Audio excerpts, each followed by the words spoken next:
President Trump says Greenland is essential to America's national security and future missile defense, especially as Russia and China expand their presence in the Arctic. Joining us now to break down the stakes is retired veteran Brigadier General Jan Teichert. Good morning to you, sir. Great to see you. Good morning, Jan. Thanks for having me. How critical is Greenland's location when it comes to missile detection, early warning systems, and this proposed Golden Dome, especially as Russia and China expand sort of their footprint there in the Arctic? Jan, I would encourage your viewers to take a look at our globe from the North Pole looking down, and you'll see that the largest landmass in the Arctic is Greenland. You'll see that it is the choke point for any commerce that would travel in the Arctic Ocean, especially along the north edge of North America. And you'll notice that it is the biggest landmass that is between Russia and the east coast of the United States. All of those reasons make it very geostrategically important. And the good news is that we have very active mechanisms with Greenland and with Denmark that allow us to use that landmass for the benefit of NATO and the United States.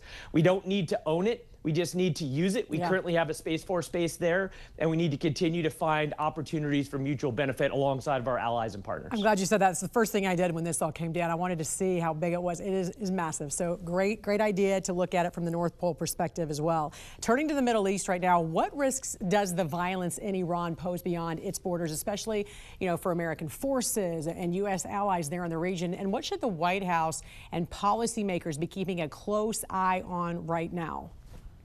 Jan, we have about 50,000 Americans that are in the Middle East deployed there in Jordan, Saudi Arabia, Kuwait, Bahrain, UAE, Qatar, and other locations. And all of those individuals are at risk if Iran makes the decision to launch those ballistic missiles. They probably have about 1,000 of them against U.S. assets in the region.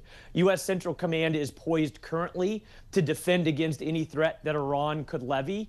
And right now, that would be an act of desperation by the regime in Iran that indicates that they see the regime falling and they're trying to do whatever they can to shore up support to stop the Ayatollah from having to step down. But I think we're on a pathway now where the regime is at real risk, which means that possibly Iran will do something desperate. Big day for President Trump right now at the White House, where he's meeting with Venezuelan opposition leader Maria Corina Machado.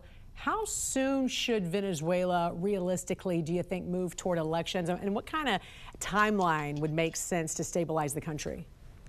Jan, right now it seems like the acting president Rodriguez is sufficiently compliant to U.S. interests and demands that slowed down the clock a little bit.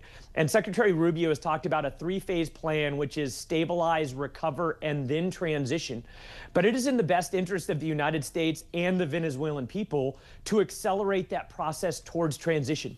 They had elections in 2024. Gonzalez, who's now in exile in Spain, soundly won those elections. Machado is massively popular, and it legitimizes our activities in Venezuela. The more quickly, maybe within the next 6 months, that we can either establish that duly elected government from 2024 or stand up elections as quickly as possible to hit that transition phase that Rubio talks about. You think we can do that without boots on the ground, or do you think some level of military presence is unavoidable? And also, what does success look like for Venezuela in the near future?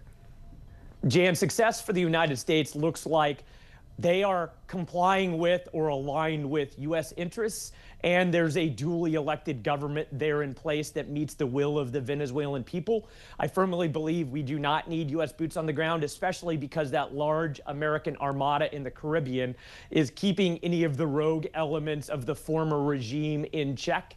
I think as long as Rodriguez continues to be compliant, then that threat of U.S. force is sufficient, and we won't need U.S. boots on the ground in Venezuela. How interconnected are these global flashpoints, Greenland, Iran, and Venezuela, when it comes to all of these global security challenges?